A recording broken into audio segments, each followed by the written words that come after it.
الحمد للہ وکفا وسلام علی المرسلین والحمد للہ رب العالمین انا اکرمکم عند اللہ اتقاکم صدق اللہ العظیم۔ میرے واجب الاحترام بھائی دوستو، اللہ تعالیٰ قرآن مقدس میں فرماتے ہیں کہ میرے نزدیک عزت و شان والا، سب سے زیادہ عزت و شان والا وہ ہے جو مجھ سے زیادہ تقوی اختیار کرتا ہے، میرا خوف اس کے اندر زیادہ ہے۔ جتنا تقوی اللہ تعالیٰ کی ذات کا انسان کے اندر، اس کے قلب کے اندر، اس کی روح کے اندر، اس کے دل و دماغ کے اندر، اس کے شعور کے اندر بڑھتا جاتا ہے، اتنا ہی اللہ تعالیٰ کے نزدیک معزز، مکرم اور محترم بنتا جاتا ہے۔ اللہ تعالیٰ اس کے لیے کرامات کے دروازے کھول دیتے ہیں، اس کے لیے عزت و شان کے دروازے کھول دیتے ہیں، اس کے لیے رحمت اور شفقت کے دروازے کھول دیتے ہیں۔ میرے واجب الاحترام بھائی دوستو، کرامت انسان کے اندر اللہ تعالیٰ کی رحمت سے، شفقت سے، عنایت سے اور اللہ تعالیٰ کی بے انتہا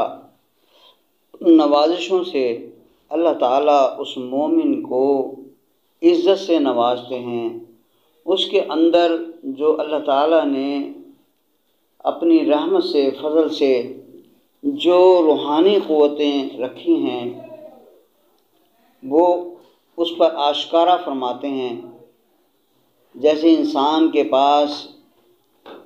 ایک قلم ہو اور وہ اس کا اختیار رکھتا ہو تو اس قلم سے وہ لکھتا ہے۔ اب اس کے پاس قلم ہے لیکن وہ بھول گیا ہے کہ میرے پاس قلم ہے یا نہیں ہے، اس کی جیب میں ہی ہے لیکن وہ دوسروں سے مانگتا ہے یا اس کا استعمال ہی نہیں جانتا، بھول گیا ہے، تو وہ اس کو لکھ نہیں سکتا، اسے تحریر میں لا نہیں سکتا۔ اسی طرح سے انسان کے اندر اللہ تعالیٰ نے روحانی قوتیں رکھی ہیں اور یہ قوتیں اتنی زبردست ہیں کہ انسان ان سے واقف ہی نہیں ہے، اور تاریخ بھری ہوئی ہے کہ جو ان اختیارات سے، ان علوم سے، ان معارف سے، ان قوتوں سے آگاہ ہوئے اور اللہ تعالیٰ کا تقوی اختیار کیا تو اللہ تعالیٰ کی رحمت اور فضل سے اس بندے پر اللہ تعالیٰ نے بہت ساری کرامات ظاہر فرمائیں اور اس کو عزت بخشی۔ یہ اس مومن کی اعزاز اور اکرام کو بڑھانے کے لیے اللہ تعالیٰ نے ایسا کیا۔ ہمارے حضرت سلطان الاولیاء حضرت مولانا عبدالحی صاحب بہلوی رحمۃ اللہ علیہ، ایک مرتبہ میں حضرت کے ساتھ سفر میں تھا تو ایک جلسے میں آپ نے فرمایا کہ لوگوں، میں آپ کے سامنے ہوں اور یہ خط آیا ہے سعودیہ سے کہ حضرت آپ کے ساتھ ہم نے حج کیا، مزدلفہ میں، منی میں، عرفات میں، ہر جگہ بہت مزہ آیا، بہت خوشی ہوئی۔ تو آپ جانتے ہیں کہ میں یہاں پر ہوں۔ پھر فرمایا کہ اللہ تعالیٰ اپنے بندے سے جب راضی اور خوش ہوتے ہیں، اس کی عزت و اکرام کو بڑھانے کے لیے ایسی کرامات اللہ تعالیٰ ظاہر فرما دیتے ہیں، چاہے اس بندے کو اس کا علم ہو یا نہ ہو، لیکن اللہ اس کی عزت اور شان کو، اس کی محبت کو اور اس کے اکرام میں اس بندے سے کرامات ظاہر ہوتی ہیں۔ تو یہ بات میں نے حضرت سے خود اپنے سامنے سنی، تو مجھے اس بات کا بڑا خوشی بھی ہوئی کہ اللہ تعالیٰ نے میرے مرشد کا مقام بہت اعلیٰ عرفہ رکھا۔ اور کیوں نہ ہوتا کہ ساری زندگی انہوں نے دین کی روحانیت کی خدمت کی، 10 دن اپنے گھر کا قیام فرماتے تھے اور 20 دن تبلیغی دورے پر ہوتے تھے، اور پورے پاکستان میں مختلف مقامات پہ ہر صبح سے شام تک کافی سارے ان کے بیانات ہوتے تھے، اور چونکہ ولایت کے بہت ہی اعلیٰ مقام پہ تھے اس لیے لوگوں کو بہت فیض پہنچ رہا تھا، اور ان کے اللہ تعالیٰ اسباق روحانی سلوک طے کرا رہے تھے۔ میرے بھائی دوستو، اللہ کے فضل اور کرم سے جب اللہ تعالیٰ اپنی رحمت فرماتے ہیں تو اس انسان کے اندر اللہ تعالیٰ نے جو خلیفۃ فی الارض ہے، اپنی نیابت کی جو نعمتیں اس بندے کے اندر رکھی ہیں وہ اس پر آشکارا فرما دیتے ہیں، اور آشکارا فرمانے پہ ان کا استعمال سکھانے پر ان کی وجوہات میں سے ایک وجہ یہ ہے، جہاں بہت ساری وجوہات ہیں، کہ اللہ تعالیٰ اس بندے سے مجاہدہ کراتے ہیں، والذین جاہدوا فینا لنہدینہم سبلنا، کہ جو ہمارے لیے ہمارے راستے میں جد و جہد کرتے ہیں، مجاہدہ کرتے ہیں، تو ہم انہیں اپنی طرف کے راستے دکھا دیتے ہیں، تو اپنی طرف کے راستوں میں اللہ تعالیٰ اس کو قدم قدم پہ نوازتے رہتے ہیں، کرامات ہی کرامات اس پہ ظاہر فرماتے رہتے ہیں، کیونکہ وہ بندہ اپنے رب اپنے مالک کی طرف بڑھ رہا ہے، اس طرف جا رہا ہے، اور محبت کے ساتھ والہانہ انداز میں وہ جا رہا ہے۔ اس لیے میرے بھائی دوستو، اللہ تعالیٰ قرآن مقدس میں فرماتے ہیں فَفِرُّوا إِلَى اللَّهِ، اللہ کی طرف دوڑو۔ تو جب انسان اللہ کی طرف دوڑتا ہے، اللہ کی طرف چلتا ہے، اللہ تعالیٰ کو اپنا مرکز، ماوا، ہر سب کچھ بنا کر، اور ساری دنیا اور ہر شے کو اپنے دل سے محو کر کے اللہ کو اپنی محبت اور عشق کا مرکز بنا کر جب اللہ ہی کی طرف والہانہ طور پر دوڑتا ہے، ذکر کرتا ہے، عبادت کرتا ہے، تو میرے بھائی دوستو، اللہ تعالیٰ اس بندے کی بقدر محنت اور کوشش کے اور خلوص کے اس بندے پر وہ روحانی نعمتیں اور قوتیں ظاہر فرماتے ہیں، اور وہ بندہ چونکہ اخلاص سے پر ہے تو اس لیے وہ جو کرامات ہیں وہ بندوں کی ہدایت کا ذریعہ بن جاتی ہیں۔ وہ کرامات اپنے کسی نفسانی خواہش کے لیے ظاہر نہیں فرماتے، بلکہ بعض اوقات اس کو علم بھی نہیں ہوتا اور وہ کرامت ظاہر ہو جاتی ہے، لیکن اگر انہیں علم بھی ہو تو وہ کبھی بھی اپنی کسی بھی نفسانی خواہش کو پورا کرنے کے لیے وہ کرامت ظاہر نہیں فرماتے۔ تو میرے بھائی دوستو، ان ساری کرامات اور ان جتنی بھی علوم ہیں، معارف ہیں، ان سب کا تعلق انسان کی روح اور انسان کے نفس سے ہے۔ انسان کی روح ملوث ہوتی ہے اللہ تعالیٰ کی ذات کے ساتھ، محبت اور پیار اور عشق اس کے اندر جب پیدا ہوتا ہے، اس کے قلب میں ہر وقت اللہ تعالیٰ کی یاد اور محبت تڑپتی ہے، تو اللہ تعالیٰ کی رحمت سے، فضل سے نفس وہ کمزور ہوتا ہے اور اللہ تعالیٰ کی طرف جھکتا ہے۔ ہندو جوگی اور عیسائی راہب جو بھی محنت مجاہدہ کر کے اپنے نفس کے ساتھ مجاہدہ کرتے ہیں، تو ان پر بھی یہ بعض علوم ایسے جو خرق عادات میں شامل ہیں وہ ظاہر ہوتے ہیں۔ تو وہ محنت اور مجاہدہ جو نفس کے ساتھ کرتے ہیں اس کی وجہ سے وہ ظاہر ہوتے ہیں کہ انسان کے دماغ میں اللہ تعالیٰ نے نعمتیں جو رکھی ہیں، روحانی نعمتیں، تو ان کا تعلق مجاہدے کے ساتھ ہے۔ جو جتنا مجاہدہ کرے گا تو اللہ تعالیٰ اس پر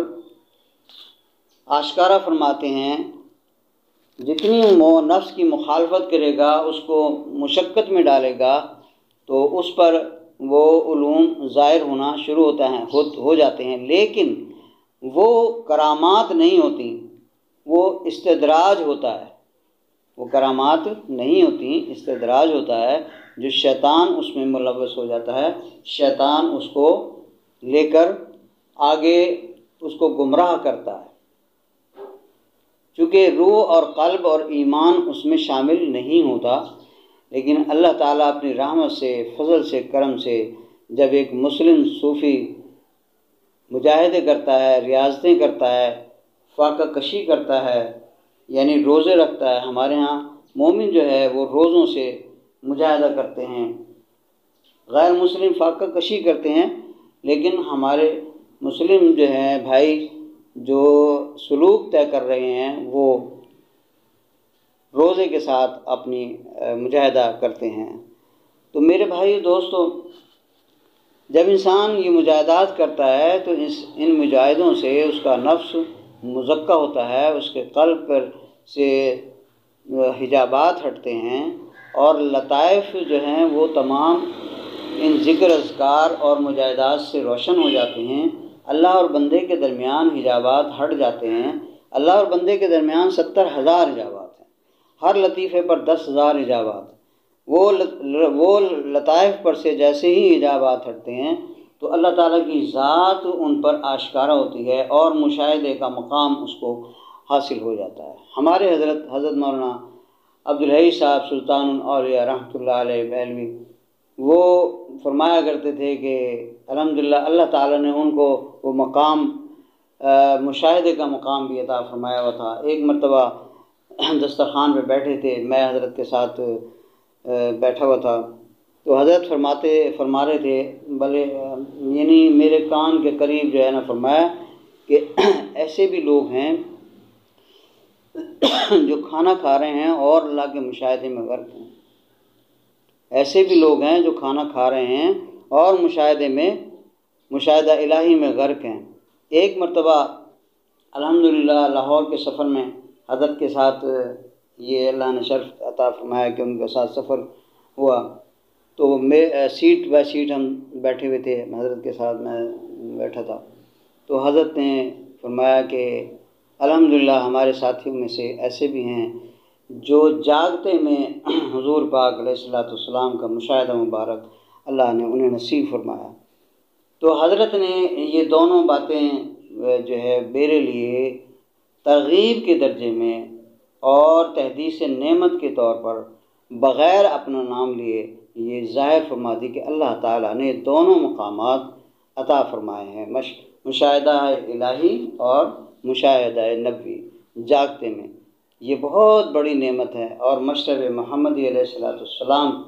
جب حاصل ہو جاتا ہے تو پھر یہ مشاہدہ نبوی اللہ تعالیٰ اس کو عطا فرما دیتے ہیں۔ تو میرے بھائیو دوستو، کرامات انسان کے اندر اللہ تعالیٰ نے جو ان کا ظہور رکھا ہے وہ اسی وجہ سے رکھا ہے کہ انسان لوگوں کو ہدایت اور لوگوں کو اللہ کی طرف بلانے والا ذریعہ بن جائے۔ یہی کرامات ہیں جن کی وجہ سے بہت سارے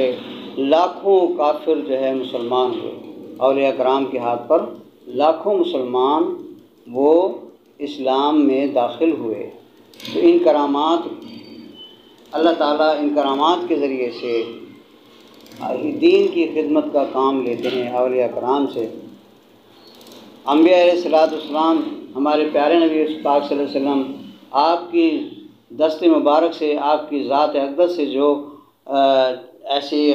یعنی چیزیں ظاہر ہوتی ہیں جنہیں ہم کرامات کہتے ہیں، لیکن انبیاء علیہ السلام کے ہاتھ پر اگر کوئی ایسی چیز ظاہر ہو تو اسے ہم معجزہ کہتے ہیں، وہ معجزہ کہلاتا ہے۔ اور ولی کے ہاتھ پر یا ولی کے ذریعے سے ایسی کوئی نعمت ظاہر ہو روحانی تو وہ کرامت کہلاتی ہے۔ تو کرامت انسان کے اندر اللہ تعالیٰ نے وہ قوتیں رکھی ہیں، وہ جن سے جو لوگ مجاہدہ اور مشقت کر کے، محنت کر کے، لگن کے ساتھ جب اس کام اللہ کے راستے میں مجاہدے میں لگتے ہیں تو اللہ تعالیٰ ان پر یہ کرامات کے راز اور رموز اس پر ظاہر فرماتے ہیں۔ اور اللہ اپنی رحمت سے، چونکہ وہ فنا فی الشیخ، فنا فی الرسول، فنا فی اللہ کا مقام حاصل کر چکا ہوتا ہے، اپنی ذات سے وہ فانی ہو جاتا ہے، فنا نفس اس کو حاصل، کامل درجے کی حاصل ہوتی ہے، اور رضا بالقضاء کا اعلیٰ مقام اس کو نصیب ہو جاتا ہے۔ اس لیے وہ اپنی ذات کے لیے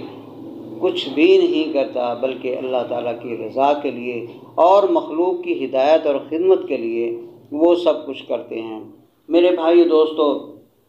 خلیفۃ فی الارض کو معمولی بات نہیں ہے۔ میرے اللہ تعالیٰ نے جب خلافت عطا فرمائی ہے بندے کو، تو ظاہری بات ہے کہ خلافت اور نیابت جس کو عطا کرتے ہیں، کوئی بھی شخص، کوئی بھی بڑا، کوئی بھی صدر اپنا نائب بنا کسی کو بناتا ہے تو وہ اختیارات کے ساتھ ہی اس کو بناتا ہے، کیونکہ صدر اگر یہاں سے کسی غیر ملک گیا ہے تو پیچھے سے نائب صدر جس کو بنا گیا تو وہ اس صدر کے اختیارات کو استعمال کرنے کا مجاز ہوتا ہے۔ ایسے ہی میرے بھائی اور دوستو، اللہ تعالیٰ نے بندے کو اس دنیا میں بھیجا، اپنا نائب اور خلیفہ بنا کر بھیجا ہے، تو وہ اللہ تعالیٰ نے نعمتیں اس بندے کے اندر اتار دی ہیں، اس بندے کو عطا فرما دی ہیں۔ اب اس بندے کی قابلیت ہے، اس بندے کا اپنا علم ہے، شعور ہے کہ وہ ان نعمتوں کو اجاگر کرے اور ان سے کام لے اور اللہ تعالیٰ کا منشا پورا کرے، جو اللہ تعالیٰ اس دنیا میں اس کو بھیجنے کا منشا ہے اس کو پورا کرے۔ تو میرے واجب الاحترام بھائی دوستو، کرامات اللہ تعالیٰ کی طرف سے اس بندے کے لیے ایک عزت اور شان اس کی بڑھانے کے لیے اللہ ظاہر فرماتے ہیں، لیکن یہ ان کو مقصود نہ بنائے، اس سے ان کرامات سے بندہ دل نہ لگائے، بلکہ یہ اللہ تعالیٰ یعنی اللہ تعالیٰ سے ڈرتے ہوئے یہ کرامات جو اس پہ ظاہر ہوں تو اللہ تعالیٰ سے دعا بھی کرتا رہے کہ یا اللہ یہ میرے لیے باعث رحمت ہو، باعث زحمت نہ ہو کہ کہیں میرے لیے یہ دین کا نقصان، ایمان کا نقصان کا باعث نہ بن جائے۔ اے اللہ اپنی رحمت سے، فضل سے، اپنے کرم سے یہ اپنا یہ کرامات جو ہیں یہ میرے لیے باعث ہدایت، باعث رحمت بن جائیں۔ حضرت امام ابو حنیفہ رحمۃ اللہ علیہ، اللہ تعالیٰ نے ان کو کرامت عطا فرمائے کہ وہ جب انسان وضو کرتے تھے، لوگ وضو کرتے تھے تو ان کے وضو کے پانی سے وہ گناہ دھلتے ہوئے نظر آتے تھے، ہر قسم کے گناہ جو ہیں وہ دھلتے نظر آتے تھے، تو وہ پریشان ہو گئے کہ مخلوق کے اتنے سارے گناہ ایسے، تو اللہ تعالیٰ سے پھر انہوں نے دعا کی کہ یا اللہ یہ کرامت جو ہے نا مجھ سے چھین لے، مجھے تکلیف ہوتی ہے کہ میں لوگوں کے ان گناہوں کو دیکھوں جو پانی کے ذریعے سے ان پر دھلتے ہیں۔ اس لیے فرماتے ہیں کہ جب انسان وضو کرتا ہے تو وضو کے ذریعے سے ہاتھ سے جو گناہ کیے ہیں پانی کے ذریعے سے جب وہ دھوتا ہے پانی سے تو وہ ہاتھ کے گناہ اس سے دھلتے ہیں۔ اسی طرح سے کان کے، ناک کے، آنکھ کے، چہرے کے اور مسح جو کرتا ہے اس کے سر کے سوچ فکر خیال کے کوئی گناہ ہیں وہ ہاتھ کے تمام جو ہے نا پیروں کے سارے گناہ اس کے اللہ تعالیٰ اس وضو کے ذریعے سے اس کے نکال دیتے ہیں اور وہ نیک اور پاک صاف ہو جاتا ہے۔ تو میرے بھائی دوستو، یہ کرامتیں تو حقیقت میں اللہ تعالیٰ نے اس انسان کے اندر ودیت فرما دی ہیں۔ اب جو آدمی ان کرامات کا استعمال اور ان کو حاصل کرنے کے اسباب کو اختیار کرتا ہے، مجاہدے کرتا ہے، ریاضتیں کرتا ہے، اس لیے نہیں کہ میں کرامت میں حاصل کروں، بلکہ اس لیے کہ میں اللہ تعالیٰ کا متقی اور پرہیزگار بندہ بن جاؤں، عبادت گزار بندہ بن جاؤں اور اللہ تعالیٰ کی منشا کو پورا کرنے والا بن جاؤں، دین کا داعی بن جاؤں، اور جو بھی اللہ کی منشا ہے، اللہ کے رسول کی منشا ہے اس کو میں حاصل کرنے والا بن جاؤں۔ تو جتنا وہ مجاہدہ کرتا جاتا ہے اللہ تعالیٰ اس پر اس اپنی یعنی خلافت جو اس پہ اس کو خلیفہ بنا کر بھیجا ہے، اس کے راز رموز اس پر ظاہر ہونا شروع ہو جاتے ہیں۔